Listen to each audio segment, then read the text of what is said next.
All right, how is everyone doing today? And welcome to my channel.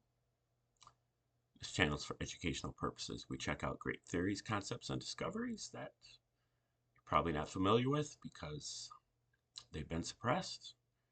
Powers that be don't want you to know about these things, but they are empowering. They could help you with your mental, spiritual, and physical health and your personal sovereignty and independence. But generally have to do some digging, um, both internally and externally.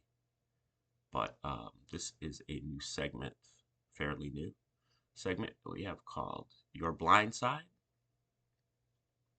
It's dedicated to all the patriots out there, just from your guardian angel over here, trying to identify things that are in your blind spots, things that you're not paying attention to that are going to come back to bite you down the road. This is a war that you have won. You have defeated the globalists. They're in retreat. The tide has turned, and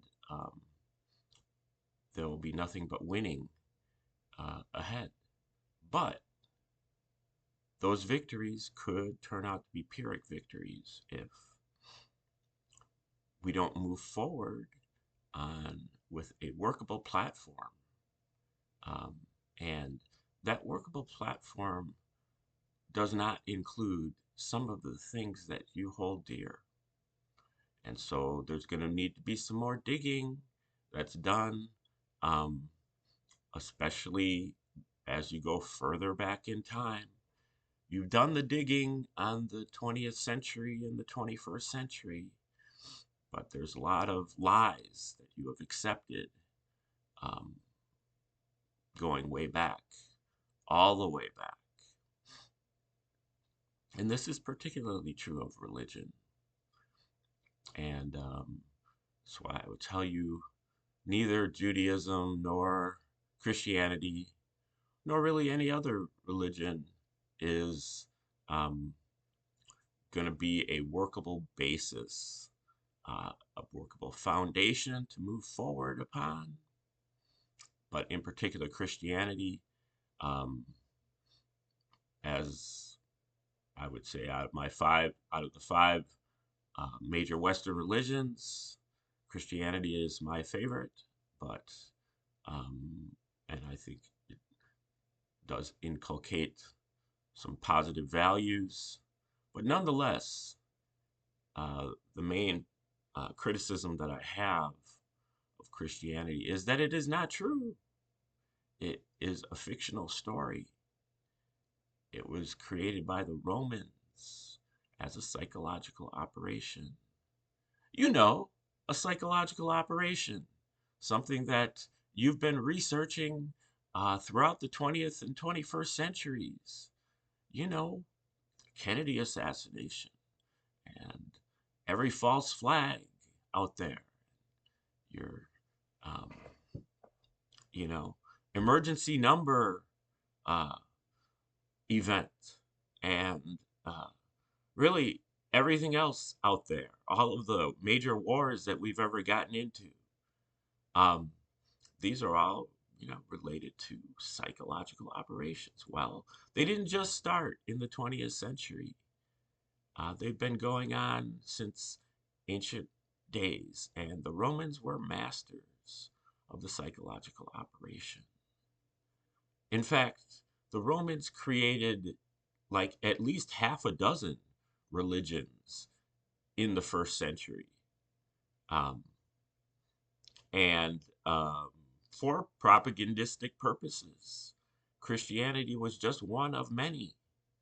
But the purpose was to mellow out the Jews, um, because the Jews had been a huge headache for the Romans ever since they occupied Judea over a century before that. Um, so the Romans wrote a fictional story about a fictional Jewish Messiah who, unlike the prophesied messiahs, was a prince of peace and believed in turning the other cheek and rendering unto Caesar and walking the extra mile. And Paul was even worse. And um, this was an attempt to um, prune, domesticate, tame the Jews. And it worked. Um, Now, that you can uncover a lot of that history if you read any of a number of different books, but Caesar's Messiah, Shakespeare's Secret Messiah by Joseph Atwill, and Christianity's Origin as a Flavian Secrecy Cult by Michael Menescatz to start with. Um, but the main point here for your blind side is that we need something different to base our um, you know, future upon. And I think we can look at some of the early patriots of this country who founded this country. They wanted to move forward on a platform of what they called deism.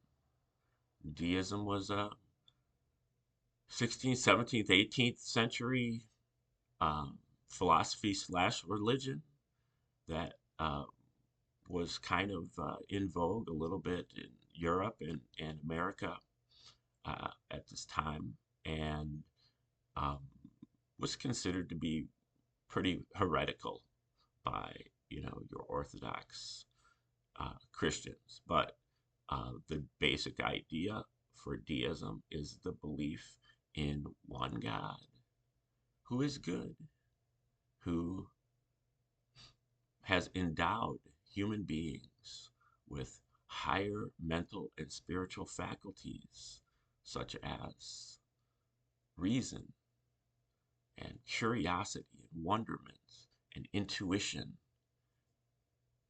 and aesthetics and um, nature, uh, the creator or God, whatever you want to call it, uh, has,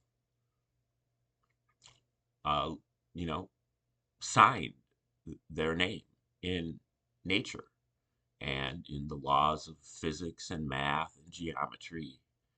And through our higher faculties, we can discover these laws and these relationships and this beauty. And we can learn to understand God directly through these faculties and through nature. No intermediaries needed. No need to consult a book. No need to consult a priest or a pastor or rabbi or any other type of authority figure. This is something that we can all do ourselves and have an understanding. And it's our own understanding. It's a subjective understanding.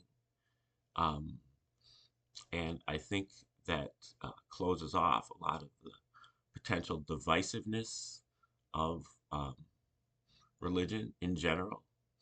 And it also puts an end to the constant threat that the Christians are going to revert to their witch burning history, their crusading, inquisitory history as soon as they get into power. Or maybe not as soon as they get into power, but as they start getting more confident and thinking that their ideas are right and everybody else is wrong, that's where we're headed. And that's not where we should be going, obviously. Not into a new age. And I don't know about this golden age either, because the Romans who created Christianity, they were known as the Flavian dynasty of Caesars from 69 until 96 AD. And the Flavians, Flavian means golden or blonde. So I don't think we want to go there. But that's just me. Okay, like, share, subscribe, comment, contribute, and we will return tomorrow with a new episode of this. But in the meantime, please remember to watch your blind side.